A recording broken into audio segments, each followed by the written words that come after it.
If you think that's an unreasonable request, we can give you some of the Jones Corporation shares, Jason offered. But Lily didn't answer Grandma Jones's question right away.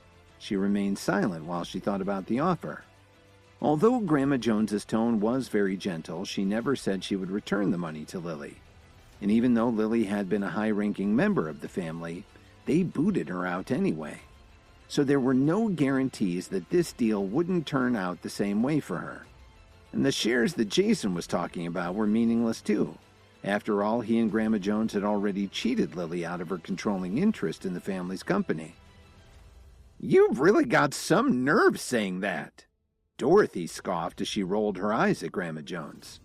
In the past, Dorothy had always been polite to Grandma Jones, but now that Lily was earning enough to cover their basic needs, she didn't care what she said to her. "That's enough, Mom.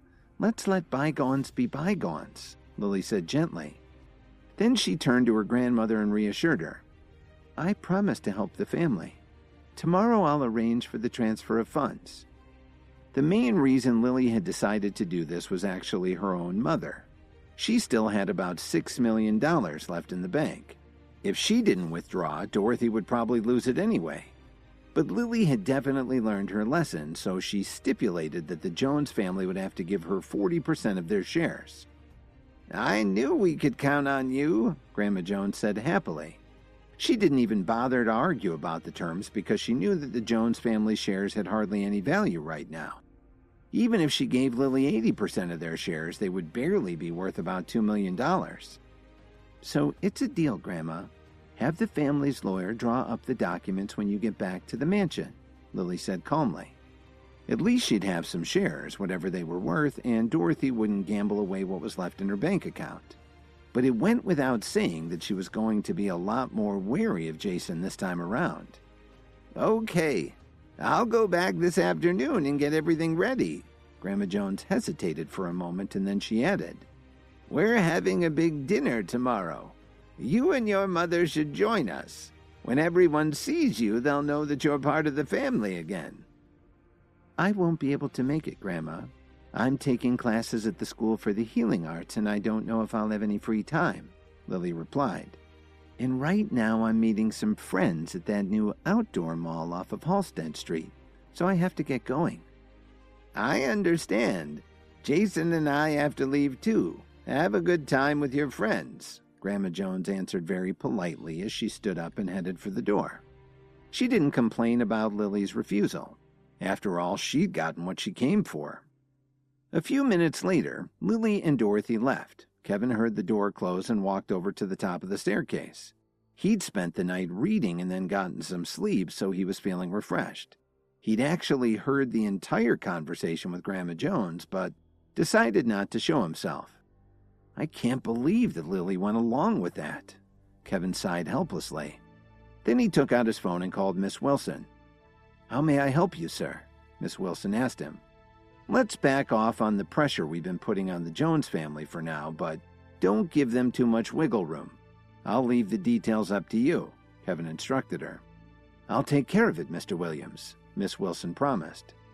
Kevin hung up the phone and looked outside. He decided that the weather was pretty good, so he changed his clothes and went out for a walk. The new mall of Halsted Street had been built with Tyler Dawn's help when he arrived in Chicago. It had turned out to be a very popular shopping area, even in Chicago's harsh winters. Under Tyler's direction, the KWTD Corporation had used its influence to attract a lot of high-end stores. There were also dozens of restaurants and food courts with a wide variety of options. People flocked to the neighborhood as an alternative to driving out to the suburbs to visit one of the older malls. Tyler Dawn really came up with a great idea, Kevin thought to himself. Then he was distracted by his phone, which started to vibrate like crazy.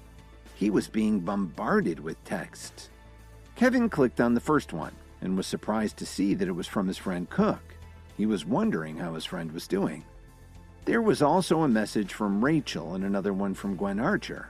She was checking to see if Kevin was still interested in teaching her. The most interesting text, though, was from Tyler Dawn, who was letting Kevin know that he'd arranged with all the stores in the mall to cover his expenses. He told Kevin, "If you want anything at all, Just go in and ask for it. Let me know when you're going to the mall and I'll fly you down there myself." The mall was really crowded, and Kevin thought to himself, maybe a plane would be handy with this many people around.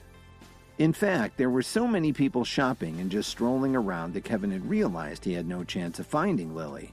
It would be faster to just give her a call. When Lily's phone rang, she and Rachel were right in the middle of the mall. She was holding a bunch of bags in one hand and a veggie wrap in the other. She adjusted her bags and somehow managed to answer her phone. She was so excited to see that it was Kevin that she started grinning from ear to ear. "Are you back from campus, Kevin?" "Yes, I am. Where are you right now?" Kevin asked her. "We're in the middle of that new outdoor mall along Halsted," Lily answered with a smile. "Stay right where you are. Don't move an inch. I'm right by the entrance and I'm heading your way," Kevin told her. He hung up and started making his way through the crowd as he admired the scenery. Kevin wasn't aware of it, but at that very moment, Officer Emmett was walking through the same crowd. A man walked up to her and asked her if she wanted to come over to his kiosk. "Would you like to have your palm read, ma'am?" "I'm not interested," she replied bluntly. Officer Emmett had more important things to do that day. Hi, Kevin here. If you're wondering what happens next, then stay tuned on the Pocket FM Universe channel for more episodes.